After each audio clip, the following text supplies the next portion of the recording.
Hello and welcome to Express News. In the next half an hour, we'll get you all the latest news and updates. My name is Abhishek Mahajan. We'll start with the top story.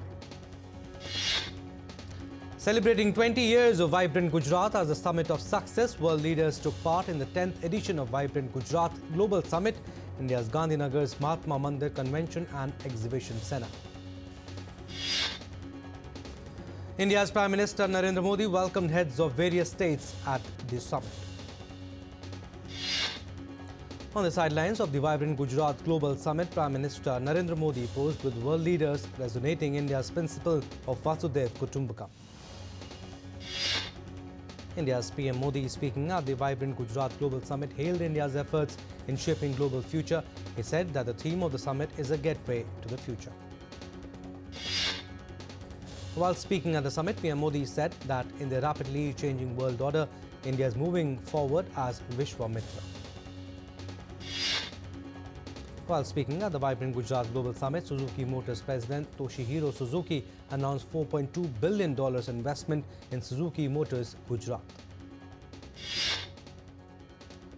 India's businessman and chairman of Reliance Industries, Mukesh Ambani, said that no power on earth can stop India from becoming a $35 trillion economy. India's Gautam Adani, chairperson of Adani Group, at the summit vowed for more investments in Gujarat state along the western coast of India. India's Prime Minister Narendra Modi held a fruitful meeting with PM of Czech Republic Petr Fiala in Gandhinagar, the capital of Western Indian state of Gujarat. India's Foreign Secretary Vinay Quatra held the Prasar on Vibrant Gujarat Summit 2024 on Wednesday. Addressing at the Prasar, the Foreign Secretary hailed the highest number of partner country organization participation at the summit. Speaking further, the Foreign Secretary said 4 Memorandum of Understandings signed with the UAE, one related to the investment cooperation in the innovative healthcare projects. India's divine city of Ayodhya is brimming with excitement for 22nd January. Wooden replica of Ram Temple is in much demand amongst visitors. More than 500 devotees from Nepal brought around 3,000 gifts, including silver shoes, gold and silver ornaments, fruits, sweets, clothes and other items. Central Industrial Security Force has taken over the security of the Maharishi Valmiki International Airport, Ayodhya Dham, ahead of the consecration ceremony of Ram Temple. Chief Minister of North Indian state of Uttar Pradesh, Yogi Adityanath, has declared January 22nd as state holiday. He also has directed for closure of liquor shops on the day. The Indian naval ship Cabra, which arrived in Colombo on 8th of January, departed the island today after successful completion of a visit. World Hindi Day is celebrated on 10th January across the world every year. India's Prime Minister Narendra Modi and prominent leaders share greetings to highlight the importance of the day. On the occasion of World Hindi Day, the cultural arm of India's High Commission in Colombo, the Swami Vivekanand Cultural Centre, organized a 2-day conference in the city. Speaking at the event, Sri Lanka's Education Minister Sushil Prema Jayantha said that Hindi is a symphony of history, culture, literature and traditions of India. In Samba district, Viksit Bharat Sankalp Yatra reached Panchayat Khara Madana. The villagers warmly welcomed the information, education and communication van. The World Bank has kept its financial year 2025 economic growth projection for India unchanged at 6.4%, mainly on account of strong domestic demand, rising public infrastructure spending and strong private sector credit growth. In its biannual Global Economic Prospects report, the World Bank said that India was likely to maintain the fastest growth rate among the world's largest economies. The Indian markets ended in green on Wednesday. Sensex climbed 271 points to settle at 71,657. While Nifty rose 73 points to 21,618 points. The Indian rupee rose 9 paise to settle at 83.04 against the US dollar. Gold future maturing on 5th February stood at Rs 62,282 per 10 grams on Multi Commodity Exchange of India Limited. Silver futures maturing on 5th March stood at Rs 72,251 per kg on the MCX. US dollar rose against the euro and yen on Tuesday as traders await inflation data on Thursday for clues on when the Federal Reserve is likely to cut rates. In cryptocurrencies, Bitcoin dipped but remained near its strongest level since April 2022 as anticipation mounted that US Securities and Exchange Commission will imminently approve spot Bitcoin exchange-traded funds. The European Central Bank is likely to cut interest rates this year once it sees evidence that inflation outlook has settled in line with its 2% target. India's Defence Minister Rajnath Singh held a bilateral meeting with UK Defence Minister Grant Shapps in London on 9 January. The meeting was followed by signing of 2 agreements between the 2 countries.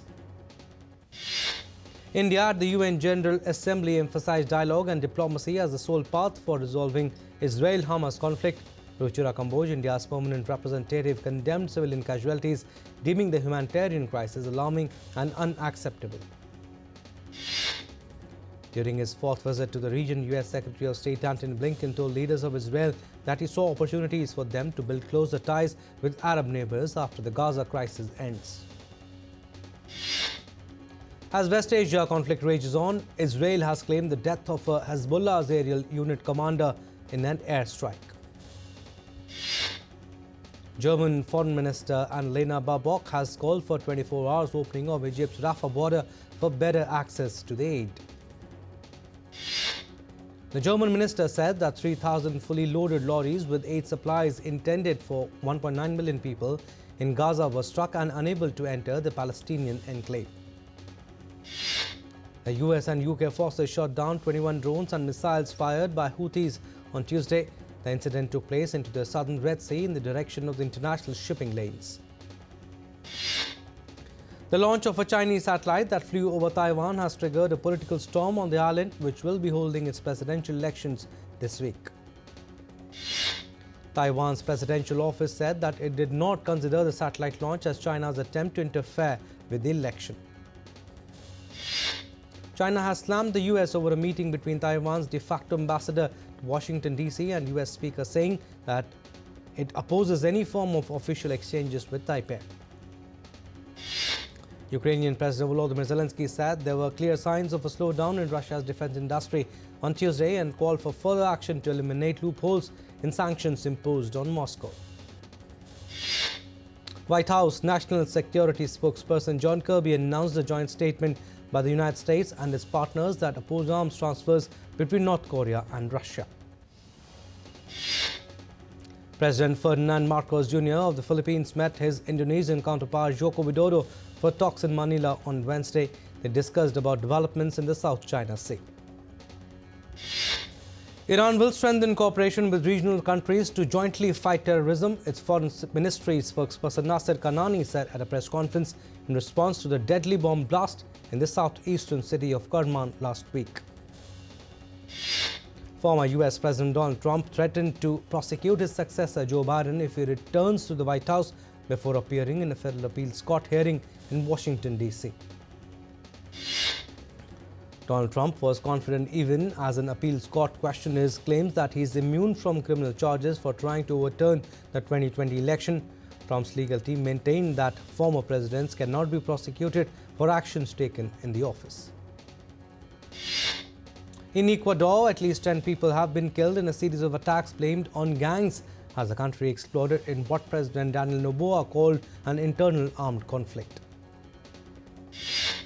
President Noboa gave orders to neutralize criminal gangs after gangsters declared war following the prison escape on Sunday of one of Ecuador's most powerful narco bosses. Peru's government on Tuesday declared an emergency along its northern border with Ecuador due to a surge of violence caused by criminal gangs in the neighboring country. In Pakistan, an Islamabad Accountability Court has indicted the country's former Prime Minister and Tehreek-e-Insaf Party's chief Imran Khan and his wife Bushra Bibi in the Toshakhana reference. In Germany, commuters are facing train cancellations across the country from Wednesday A 3-day nationwide rail strike has added to travel chaos in the country, where ongoing farmers' protests have also snarled road traffic. Japan's Finance Minister Suzuki Shunichi is set to embark on a 2-day official visit to Sri Lanka starting tomorrow. The visit includes official discussions with Sri Lankan President Ranil Wickremesinghe and Foreign Affairs Minister MUM Ali Sabri. Moderate to heavy spells of rain lashed Indian city of Mumbai and other areas of Maharashtra, putting the central Indian state on alert.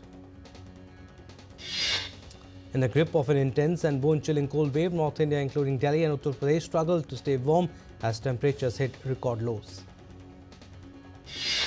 In India, many states have extended winter breaks or opted for online student classes after a continuous dip in temperature due to cold weather conditions across the country.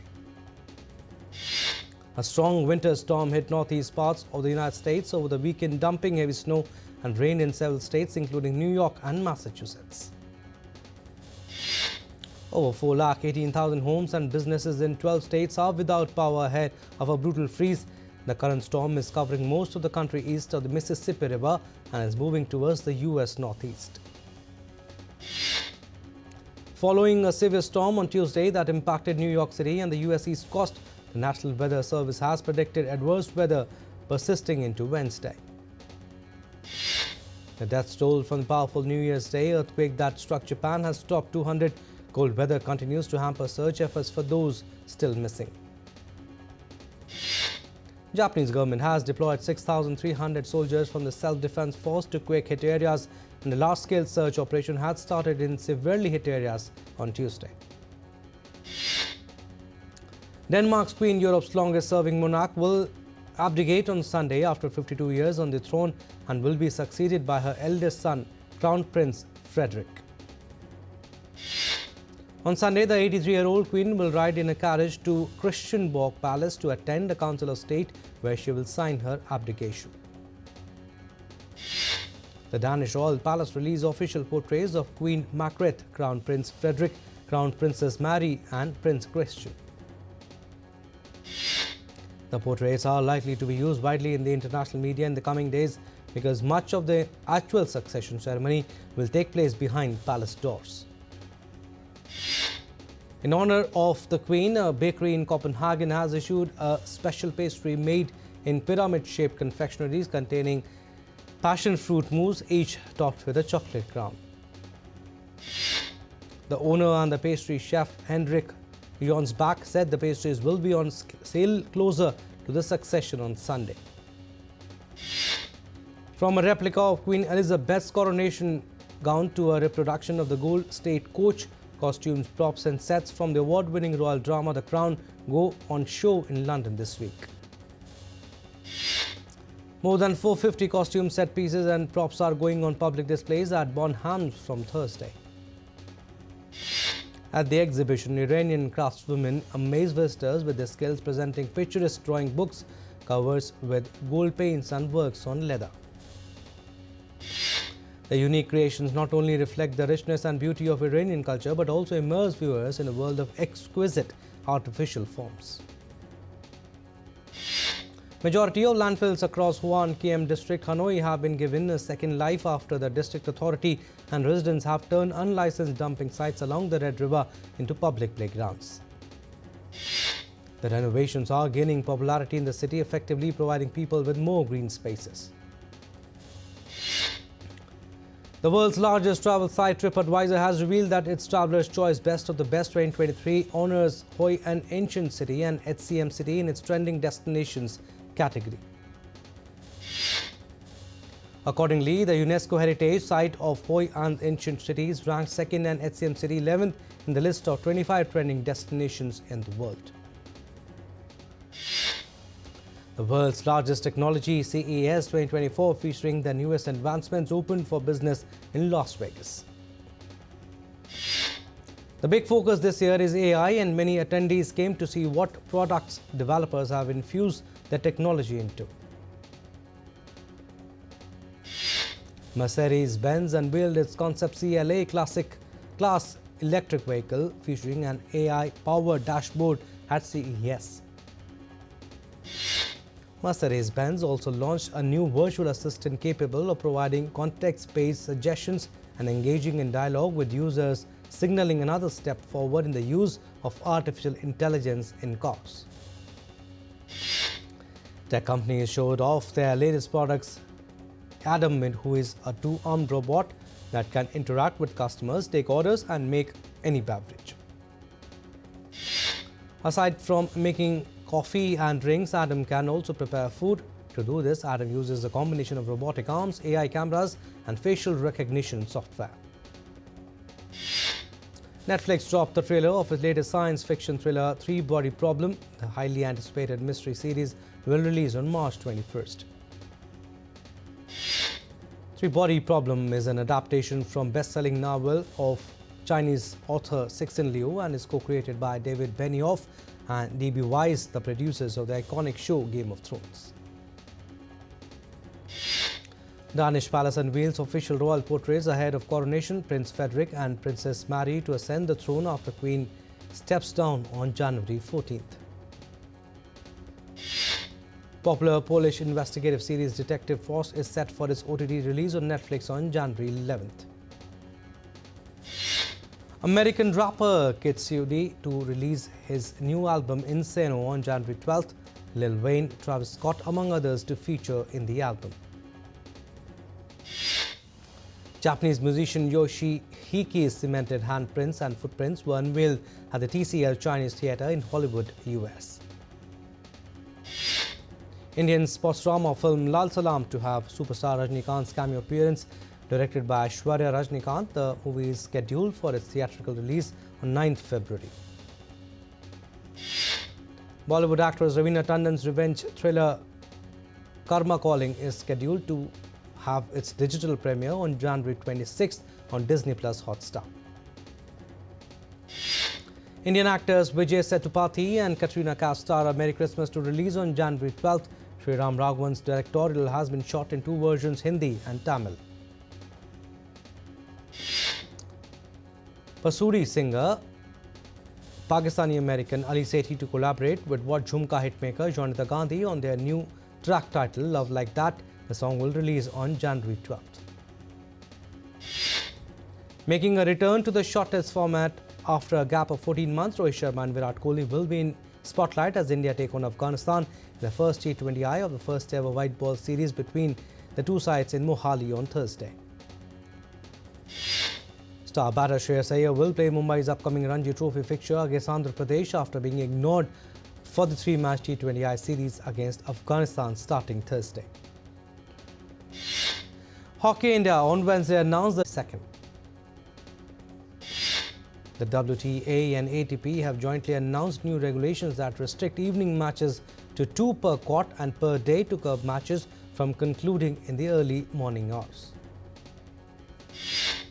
Carlos Alcaraz is raring to go at the Australian Open, where he will seek to dethrone holder Novak Djokovic and secure a third Grand Slam triumph that would see him reclaim the world #1 spot. Chelsea suffered a surprise 1-0 loss at second-tier Middlesbrough in the first leg of the League Cup semi-finals. Hayden Hackney's goal gave Mauricio Pochettino's side plenty to do in the return. RB Leipzig striker Timo Werner has joined Tottenham Hotspur on loan until the end of the season with an option to buy. 5 female officials will take part in the Asian Cup. Female referees will officiate at the Asian Cup in Qatar for the first time, following breakthroughs at other major events. Ahead of the first of 3 Madrid derbies, Real Madrid head coach Carlo Ancelotti said that he doesn't like playing Atletico. The first of 3 Madrid derbies is scheduled to be played in less than a month. Munich's Allianz Stadium was illuminated on Tuesday in honor of German soccer legend Franz Beckenbauer. The word "Thank you, Franz" in German were lit up in white writing on a red background and would be lit up every evening for the coming days. Alright, that's all we have in this edition of Express News. You stay tuned for more news and updates. Namaskar.